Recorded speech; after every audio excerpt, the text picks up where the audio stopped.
presenting Walter Houston in America for Christmas on the Cavalcade of America, sponsored by the DuPont Company, maker of better things for better living through chemistry. Good evening. This is Walter Houston. Tonight on a small island in the lonely distances of the Pacific, an island you never knew before existed and will find with difficulty on the map, a troop of soldiers, a handful of Navy men, a few Marines, one or two flyers, and a medical staff are celebrating Christmas. I said celebrating, but perhaps there is a better word for it.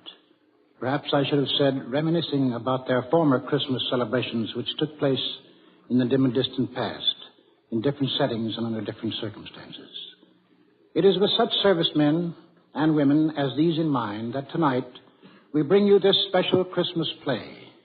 And so, with the best wishes of the season, the DuPont Company presents America for Christmas by Peter Lyon, in which I have the pleasure of appearing in the part of a master of ceremonies for an overseas USO camp show entertainment unit.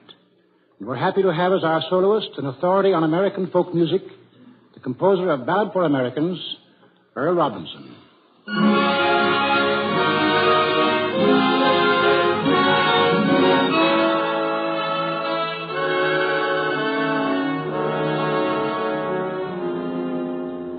We are now on our small island in the Pacific. Its name will remain undisclosed for reasons of military security. But you can be sure that every inch of its ground is by now familiar to every man stationed there. By now, they've eaten their Christmas dinner and opened their Christmas packages.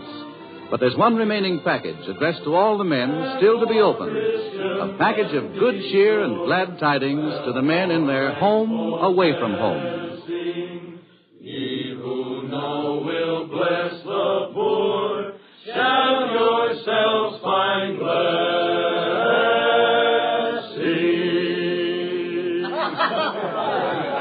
The group has just finished a Christmas carol, and the MC, an old vaudeville trooper, steps forward to open the show. Very good, very good. I'd like to sign you all up to join our troupe. Which one of you guys was singing tenor? Me. Well, we'll sign everybody but you. Well, what about it, fellas? Has it been a good Christmas? Why, sure. It's been okay. You don't sound very sure. Who you guys kidding? Not even yourselves. 2 Christmases ago, I was in Oregon standing 2 feet deep in snow. Look at these palm trees. Is this Christmas? Yeah, that's what I thought. That's what all of us in this troupe figured. Me and Marilyn here, and June, and the quartet there, and Sandy over there with the guitar. We had a dope lot, right, Marilyn? Right. Right. Well, we thought everybody's been giving everybody else some Christmas presents, right? Right. All except we haven't given you any. No show tonight. That is, no regular show. And we've got a special one, right? Right. Right. We have caused to be constructed a show, something brand new, bright and different. Songs and stories from our travels all over the country we love. And it's our present to you. It's the best we can do. It's all we can do. Okay? Okay. Places, everybody. The stage, that's over there. No curtain, but you can imagine it now rising. Orchestra finishing the overture, lights dimming. Here it is, America for Christmas.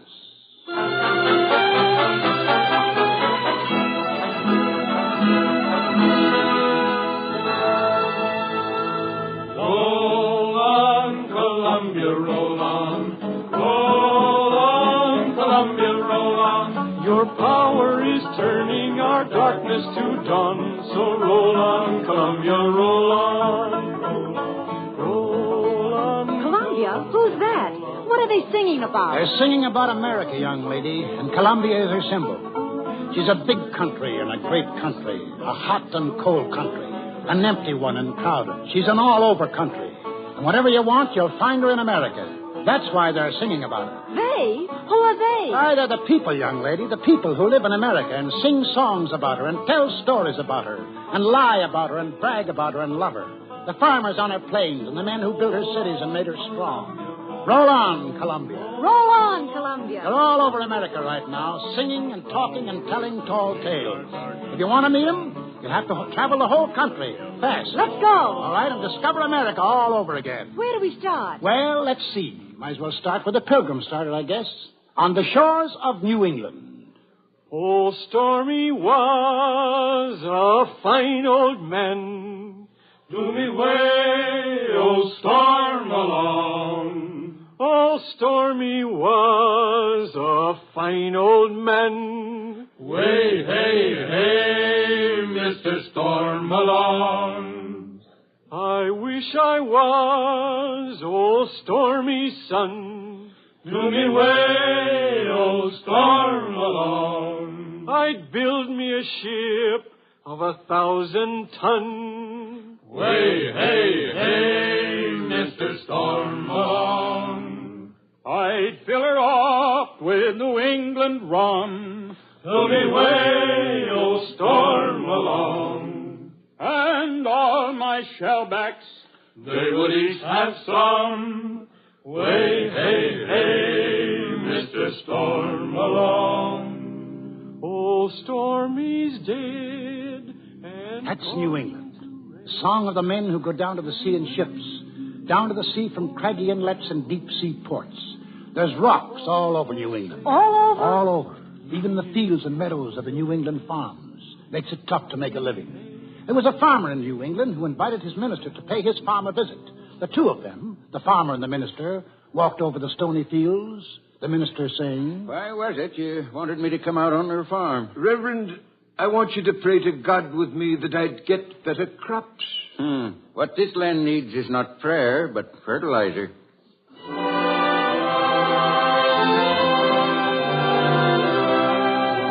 That's New England, a rocky country. Men get to be shrewd traders in that country. They have to. What's a shrewd trader? Shrewd trader is, well, do you want to watch a couple of shrewd traders in operation? A Yankee peddler with a wagon load of Yankee notions, pulled up in front of a Yankee general store. The storekeeper going down into the road and asking... what's the price of your razor strops? $1 each for these strops. $1 apiece? They'll be sold for half the money before the year's out. If one of these strops is sold for 50 cents within a year, I'll make you a present of one, mister. You will you? Now? Ben. Oh, you Ben. Yep. You're the witness to the contract. Yeah, I'm the witness. All right, peddler. I'll purchase a strop on those conditions. Here's your $1. Contract's a contract. I'll stick to it. Ben, I don't much like this strop now that I bought it. How much you give me for it? Hey. Well, just seeing it's you, I'll give you 50 cents for it. Hey, now, see here. Here you are, Ben. 50 cents, it's yours. All right, you win. Here's your strop for free. Want to watch out for yourself when you're in Bethel, Mr. Peddler. Some pretty sharp fellows around here. Tolerable, but nothing to brag about. I made 75 cents on that deal. How's that? I got $1 for 2 strops, which cost me only 12.5 cents apiece. I heard of the cute tricks of you Bethel fellas. I generally sell these strops for only 25 cents apiece. But, gentlemen, if you want any more at 50 cents apiece, I'll be happy to supply your whole village. Yes, sir. Anything else you want to buy now? Nope. Been shaved enough by you tin peddlers. Want no more of you. It's very hard to condemn a whole class because of 1 or 2 dishonest ones. Give me a fair trial. I'm traveling all through this countryside. I can get rid of your unsaleable goods. Nope. Here. Tell you what I'll do. I'll give you a fair chance. I'll sell you anything I have in my wagon at my lowest wholesale price, and we'll take in exchange anything you please to pay me from your store at the retail price. Mm-hmm. Fair, ain't it? I'll look over your goods. Got a lot of whetstones there. About how much? Wholesale price of whetstones is $3 a dozen. I'll take 12 dozen of them. All right. That's $36 you owe me, for which I'm to take such goods as you please at retail price. Now, what are you going to pay me here? In whetstones, retail price 50 cents. You get just 6 dozen.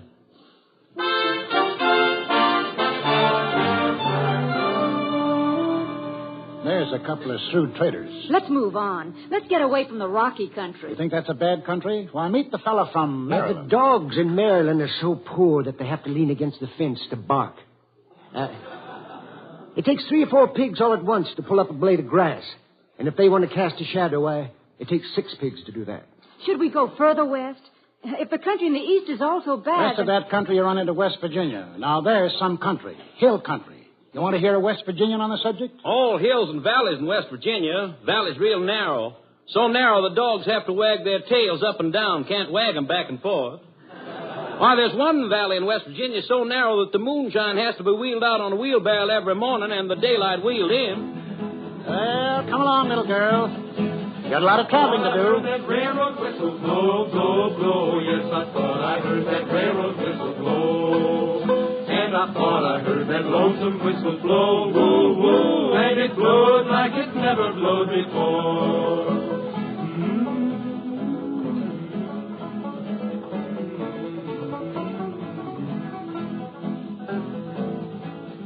Taking this train, jump on. Where's it go? West? West, and it goes right by Pittsburgh. Have to look fast if you want to see it. Well, where is it? I want to see Pittsburgh. There's a Pittsburgh fella. I've been working that Pittsburgh steel, I thought you knowed. I've been dumping that red-hot slag way down the road. I've been a-blasting, I've been firing, I've been pouring that red-hot iron. I've been having some hard traveling, Lord.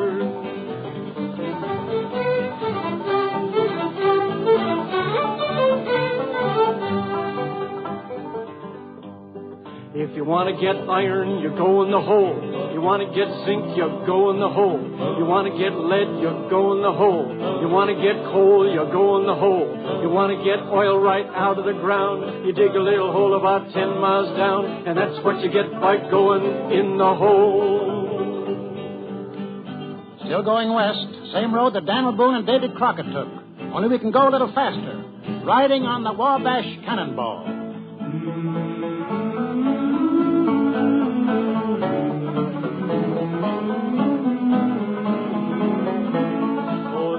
To the jingle, the rumble, and the roar, as she glides along the woodland, the lakes, and by the shore. Hear that mighty Russian engine, hear that lonesome hobo squall, riding through the country on the Wabash Cannonball. That's right. Just like our grandfathers did elbow room. That's what they wanted.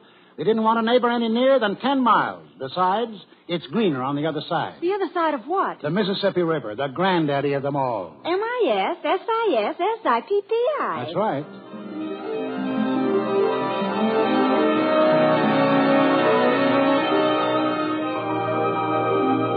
The rivermen, the boatmen, floating down on rafts, talking easy on the night air, talking big, talking quiet, making up stories just to hear the sound of their tongues wagging.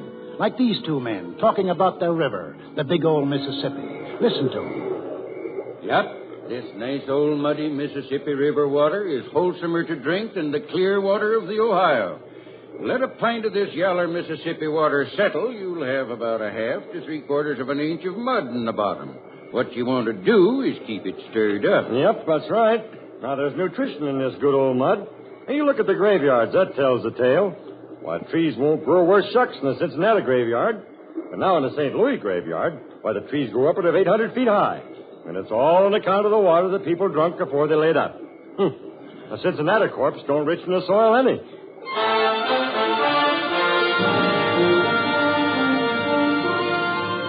That wasn't all they talked about either. They talked about, mosquitoes, for instance. The mosquitoes in the Mississippi River Valley. I heard a man talking about those mosquitoes once. Well, sir, I'll tell you. Now, the state of Arkansas has been injured and kept back by generations of exaggerations concerning the mosquitoes there. Why, sir, these mosquitoes have been persistently represented as being formidable and lawless. But the truth is, they are feeble, insignificant in size, diffident to a fault, sensitive. Now, if you really want to hear about some formidable mosquitoes, sir, why, then there are the Lake Providence colossi. Lake Providence? There are large mosquitoes there? 2 of them can whip a dog. 4 of them can hold a man down. I must say that's... Why, sir, this may strain your credulity, but I even seen those mosquitoes at Lake Providence trying to vote. What? Well, I have seen them canvassing around the polls. Excuse me, gentlemen. I overheard what you were saying about mosquitoes, and I was about to add simply that the biggest mosquitoes I've ever seen was a little further to the west, in Oklahoma. Years ago, gentlemen, I saw 4 mosquitoes kill a buffalo. Kill a buffalo, yes, sirree. And pick his bones clean and leave him to bleach in the sun. Good day, sir. What do you know? What's the matter? His stories seem a little sizable? I can't stand a liar, sir. I just can't stand a liar.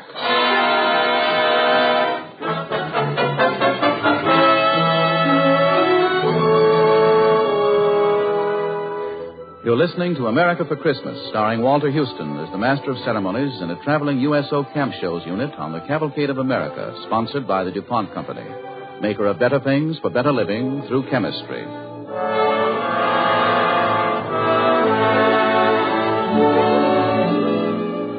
In our play tonight, Walter Houston portrays an old vaudevillian who is leading his USO troop through the Southwest Pacific. And on this Christmas night, they are entertaining a company of servicemen and women on a tiny Pacific island. Entertaining them by giving them the best Christmas present they know. A memory of America as they remember her through our American folklore. They've covered the eastern half of the country in their special Christmas show. They're in the valley of the Mississippi right now, and I think... Yes, they're in the station, buying their tickets to the next stop. Oh, that Rock Island line is a mighty good road. Yes, that Rock Island line is a road to ride. And if you want to ride, you gotta ride it like you find it. Get your ticket at the station on the Rock Island line. And so now we're across the Mississippi. This must be Arkansas. Please, ma'am. What's the matter? The name of this state is not Arkansas, my poor benighted child. It isn't? That's what it looks like when you see it. Arkansas. No. Now, maybe you don't realize how strongly folks in this state feel on the subject. Years ago, there was a debate right in the state legislature when someone proposed that the state go on record to change its name from Arkansas to Arkansas.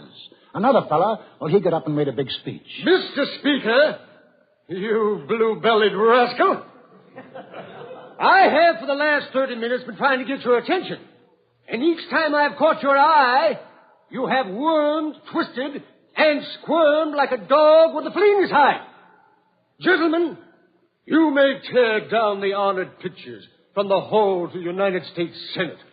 Pull down the stars and stripes. Curse the goddess of liberty. But your crime would in no wise compare in enormity with what you propose to do when you would change the name of Arkansas. Compare the lily of the valley to the gorgeous sunrise, the discordant croak of the bullfrog to the melodious tunes of the nightingale, the bray of a Mexican mule to the classic strains of Mozart. But never change the name of Arkansas. No, 1,000 times no.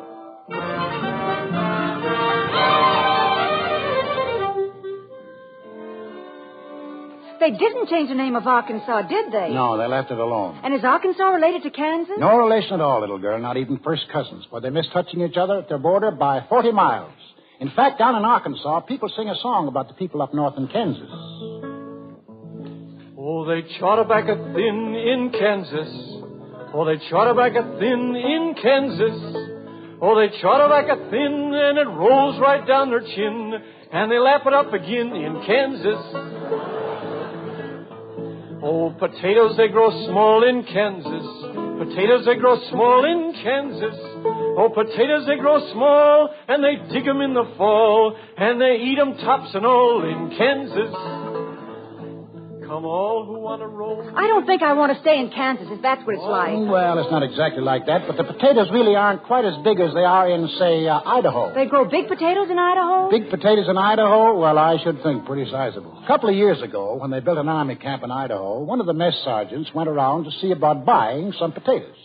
Spoke to one of the Idaho farmers who had a little farm. Raise potatoes on your land? Mm-hmm. Will you sell me some? I need some for the army camp, other side of Lewiston. Well, how much do you want? Oh, 100 pounds. Only 100 pounds? Yeah. No, I wouldn't cut a spud in two for no one.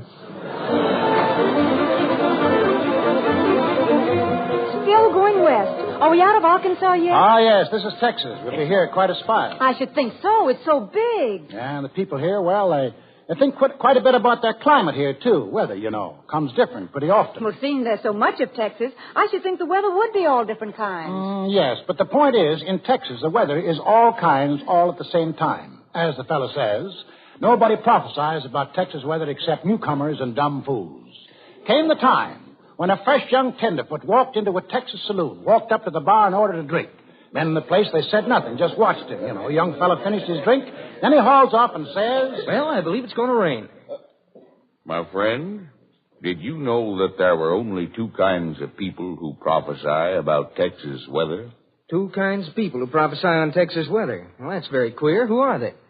Newcomers and dumb fools. You say there are only two kinds of people who prophesy about Texas weather. Newcomers and dumb fools. Well, you're absolutely right. For after all, those are the only two kinds of people there are in Texas.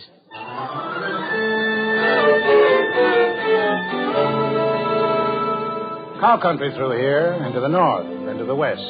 Further on west, you come to the desert, where it's dry.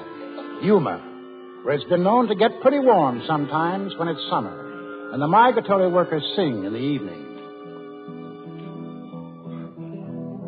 I work in your orchard of peaches and prunes, and I sleep on the ground neath the light of your moon. On the edge of your city, you see us now and then. We come with the dust, and we go with the wind. California, Arizona, I make all your crops. Then it's up north to Oregon to gather in your hops. Dig beets from your ground, cut the grapes from your vine, to get on your table your light sparkling wine. Jump on, here we go again, north this time. Another train line? I'm riding on this new river train. I'm riding on this new river train. Same old train that brought me here, and it's soon gonna carry me away. Got something special for you to see up north here. What's that? Something big? Biggest thing man has ever done. Well, this world has 7 wonders that the travelers always tell. Some gardens and some flowers, I guess you know them well. But now the biggest wonder in Uncle Sam's fair land, it's the King Columbia River and the Big Grand Coulee Dam up in the state of Washington. She winds down a granite canyon, she bends across the leaves, like a silver running stallion down her seaway to the sea. Well, she ripped our boat to splinters, but she gave us dreams to dream of the day this Coulee Dam would cross that wild and wasted stream. Now as we join in battle to make all people free, that old Coulee Dam is fighting along with you and me. Yonder flies the flying fortress to fight for Uncle Sam, spawned upon the Columbia River by the Big Grand Coulee Dam. California. Are we going to California now? Climate, that's all there is in California. The Californian says... We got the healthiest. It's so healthy, when we started a graveyard, we had to shoot a man. Hearing which, if you raise your eyebrows in polite disbelief, the Californian says further... We don't have to prove it. We admit it.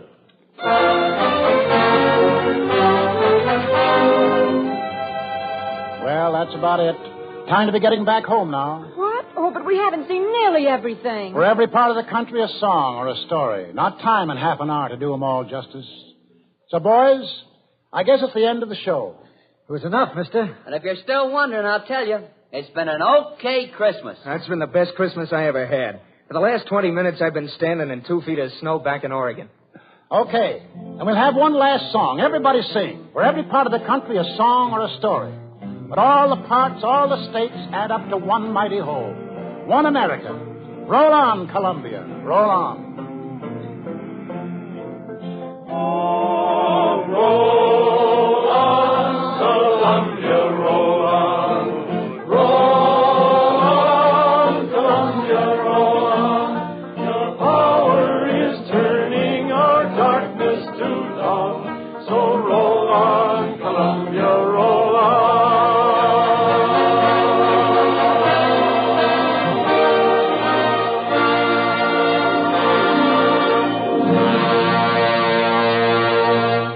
To you, Walter Houston, and the members of tonight's Cavalcade cast, our thanks.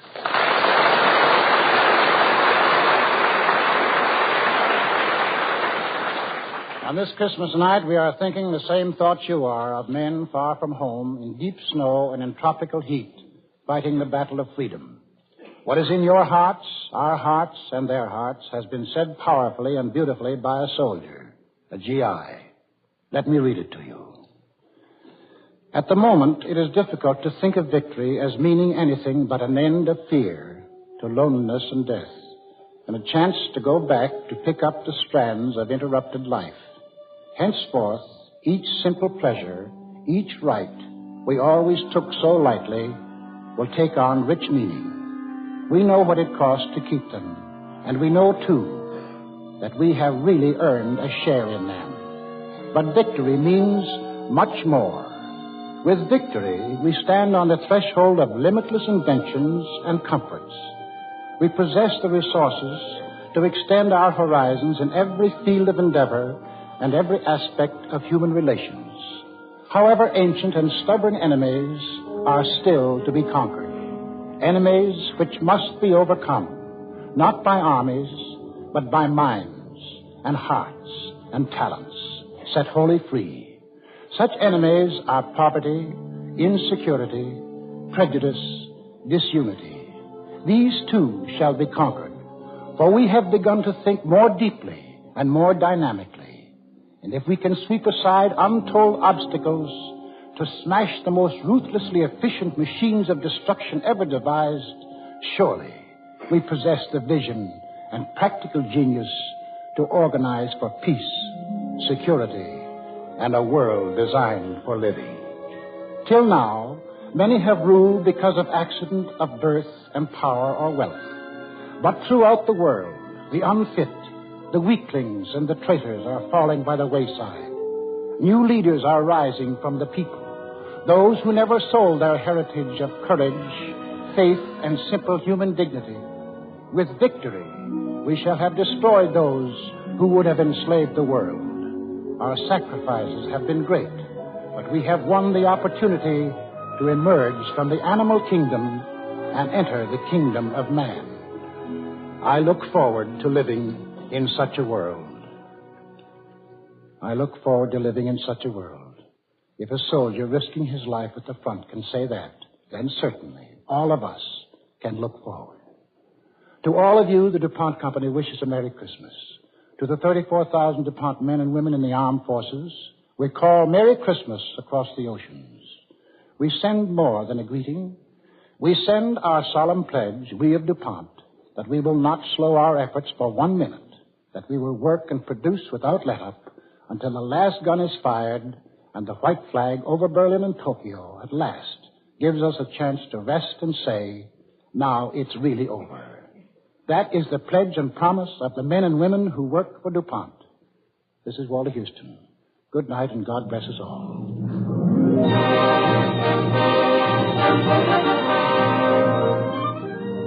Next week, the Cavalcade of America will bring you Anne Harding in Westward the Women, the story of Abigail Scott Duniway. Abigail Duniway, a farmer's wife, lived in the Oregon Territory in 1850. She managed a household. She raised 4 children. She was an average woman of that place and time with one difference, and this difference was an idea born in Mrs. Duniway's kitchen, an idea which today affects the life of every American woman who fought for it. Listen next week to Westward the Women, starring Anne Harding on the Cavalcade of America.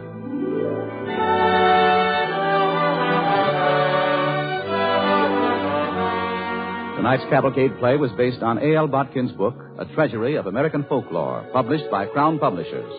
For use of special songs, Cavalcade is indebted to Woody Guthrie, and for their arrangement and direction to Earl Robinson. Heard in the program was the Sportsman's Quartet.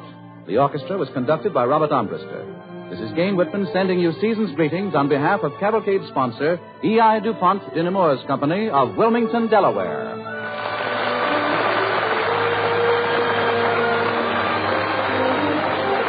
This is the National Broadcasting Company.